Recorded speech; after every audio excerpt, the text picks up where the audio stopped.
नमस्कार दोस्तों, आज हमारे साथ हैं पूर्व विधायक श्रीमती अनीता लोधी जी, जो डिभाई विधानसभा से विधायक रही हैं। आज हम उनसे वार्ता करते हैं। विधायक रहते हुए उन्होंने समाज की जो सेवा की है उसके बारे में उनका राजनीतिक सफर जानते हैं। नमस्कार विधायक जी। नमस्कार अमित जी। आप अपने बारे में कुछ बताइए। जैसा कि आपने बताया, मेरा नाम डॉक्टर अनीता लोधी है और मैं डिबाई विधानसभा से पूर्व विधायक रही हूँ और अभी भी मैं सक्रिय रूप से भारतीय जनता पार्टी के लिए और संगठन के लिए और समाज के लिए राजनीति में पूरी तरह से सक्रियता से कार्य कर रही हूँ।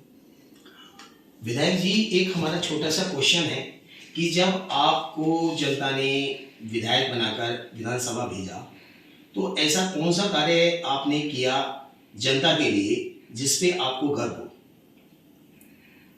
ऐसे खैर देखिए, जब विधायक रहते हैं तो 5 साल का कार्यकाल होता है और हमेशा ही एक चुनौतीपूर्ण स्थिति रहती है क्षेत्र के लिए कि भाई हम क्या अच्छा करें, क्या अधिक से अधिक हम योजनाएं क्षेत्र तक ला पाएँ, क्या हम ऐसा करें कि जिससे कि हमारी जो जनता है उसे लाभ हो और हम जनहित के लिए कार्य करें। लेकिन एक कार्य मैं आपको बताना चाहूँगी। मेरी विधानसभा डिबाई में एक ऐसा स्थान है रामघाट, जो कि बहुत ही एक तीर्थ स्थान के रूप में जी। उसकी मान्यता है और वहाँ पर जैसे गंगा स्नान और जो पर्व होते हैं जब हमारे गंगा स्नान से संबंधित, तो उन पर्वों पर वहाँ पर बहुत ही ज़्यादा संख्या में तीर्थयात्री आते हैं और स्नान करते हैं। तो रामघाट में एक ऐसा पुल था जिसकी मियाद लगभग जो 50 साल थी वो पूरी हो गई थी जब मैं वहाँ विधायक रही।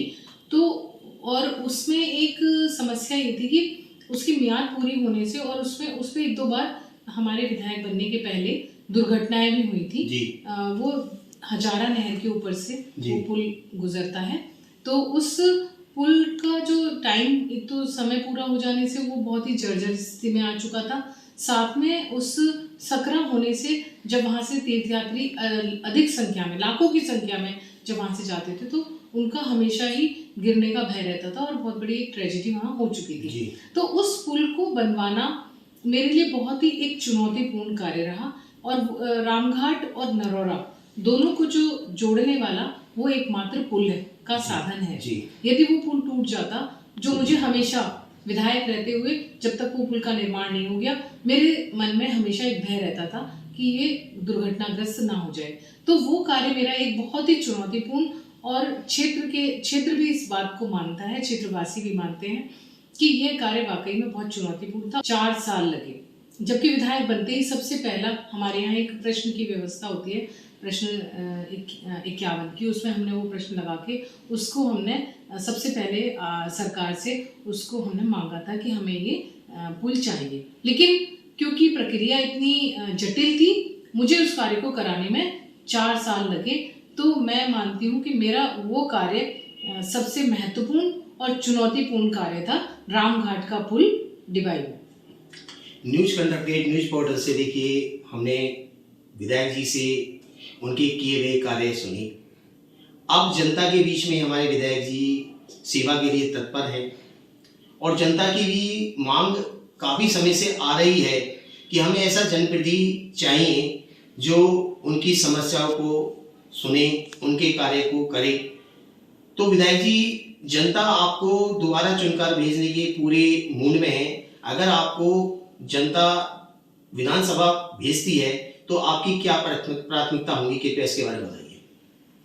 देखिए, जनप्रतिनिधि जब भी जनता चुन के जनप्रतिनिधि बनाती है तो मेरा मानना है कि एक जनप्रतिनिधि होने के नाते किसी भी जनप्रतिनिधि की प्राथमिक जिम्मेदारी होती है कि वो जिस क्षेत्र का जनप्रतिनिधि है, एक तो वहाँ सबसे पहला और प्राथमिक कार्य जो होना चाहिए वो उस क्षेत्र में चिकित्सा है, शिक्षा है, और साथ ही साथ हमारे जितना इंफ्रास्ट्रक्चर है, चाहे वो हमारी सड़कें हैं, हमारे नाले हैं, हमारी नहरें हैं या हमारे पुल हैं, उनके लिए हम कार्य करें। और इस सबके साथ जो उससे भी ज़्यादा ज़रूरी जो कार्य है वो है रोजगार।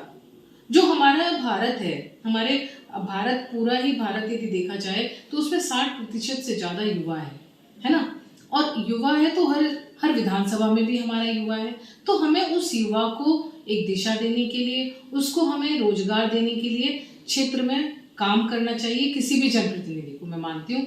तो मेरा मानना है कि हमें अपने बच्चों को रोजगार के लिए सक्षम और समर्थ बनाने का कार्य करना चाहिए। साथ में हमारी जो कानून व्यवस्था है, हमारा जो पुलिस महकमा है, उस सब का हमें पूरी ठीक तरीके से, जनप्रतिनिधि की जिम्मेदारी होनी चाहिए कि वो ठीक तरीके से उनको भी ध्यान, उन विभागों पे भी ध्यान दे, जिससे कि अन्यथा किसी भी हमारे जो भी जनता है उसका किसी भी ना हो पाए। धन्यवाद।